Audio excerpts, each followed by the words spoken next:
Members of the football team, Mumford Youth, were traveling from Mumford in the Central Region to Ablekuma in the Greater Accra Region when the accident occurred. The Sprinter minibus registered GW 7110-20, on which they were traveling, ran into the side of a fuel tanker with the embossment of State Oil Company Goil a few meters approaching the Kasoa toll booth. Reginald Sachi, an eyewitness, described how the accident occurred. There's a truck that is stored here already, and they were fixing it. So the tanker, the fuel car, was turning the U-turn to join and then head towards to the toll booth. When the Sprinter driver was also coming from the top there with a top speed. So by the time the Sprinter driver realized that the tank is already in the road, he had already lost control, and then he hit the car. And then there was one lady who just went off at once, and with some babies with her, they just went off. And some of the guys, I think they are going to play a soccer match with maybe some other team, and then it happened. So immediately some cars also came around, and they took some of them to the hospital. The injury that happened was very threatening and very serious. Some of the guys, they are players. Some of them, they have their legs broken, they can't stand. Some have their hands just, broken, and then there are a lot, you could see from the ground that because of the impact was so heavy, so a lot of them got wounded. The state of the vehicle depicts the intensity of the crash, giving credence to suggestions that the driver was speeding. The severely injured include the coach and some other members of the management team, as well as those from the playing body.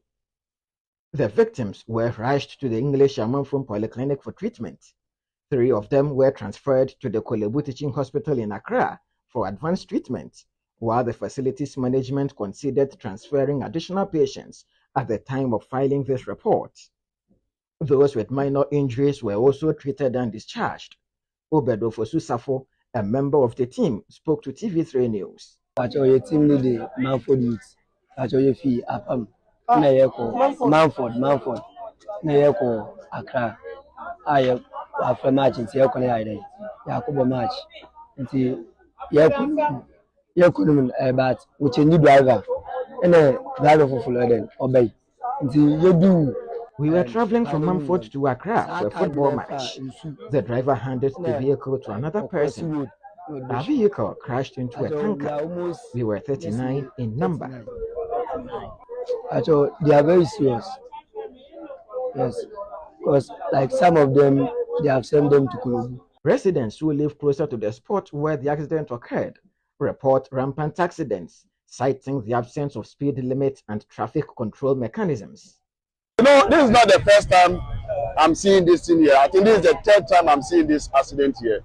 And I think that they need the traffic lights here, because anytime the cars are just turning on the U-turn to join the road, the cars coming from this side, it becomes a bit challenging for them to slow down, for the other cars to slow down, for the other cars to also have their way, and then they go. So I think the challenging here is that cars coming here, the cars coming from this side, they want to go, and they come with the speed. There's no zebra crossing here, and people have been crossing from this side to the other side, and this side to this side, without any zebra crossing. There's no traffic light, so you have to run. Yeah, this area, you take a risk. You have to run. If you say, oh, the car is coming, the car will slow for me. The car will never slow. I was nearly hit down by a car here. He was coming, I was crossing. I thought maybe the driver would slow. He never bothered. Meanwhile, some persons completely disregarded a caution from personnel of the Ghana National Fire Service who responded to the accident and decided to draw the fuel that spilled on the road. For TV3 News, I am Akwesi Ado.